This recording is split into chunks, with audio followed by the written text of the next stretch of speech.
3-38. For the following equations, draw a picture of the tiles on an equation mat like the one shown at right. Then use legal moves to simplify and solve for the variable. Record your work.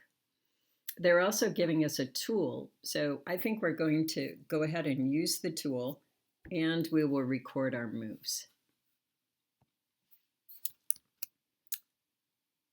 Okay, so I've already written down the equation, and I've actually built the equation on the equation mat already.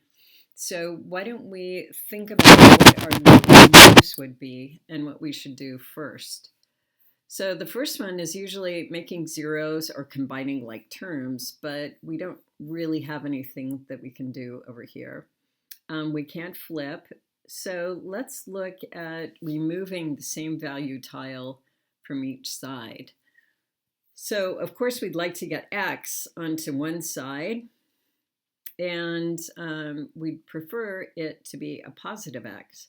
So maybe if we added two tiles, the same value to each side, and we zeroed out this negative x, that would be a good move. Okay, so let's try that. So we're going to take an x tile here and add that on, and an x tile here and add that on. And then this is going to zero out. So let's see how that looks when we actually record that. So we added an x tile on both sides, so plus x and plus x over here.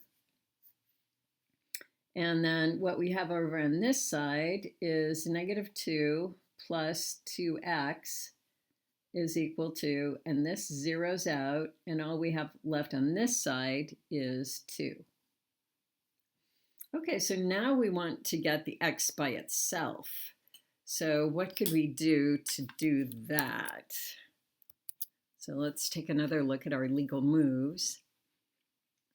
Well, we could do the same thing that we did last time, which is number 4, adding the same value tile to each side and making zeros with the ones that we just as soon remove. And so we'd really like to get rid of these so that the x's are by themselves.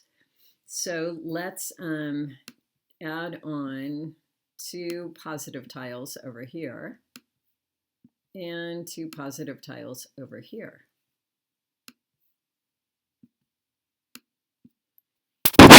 All right, and let's go ahead and record that.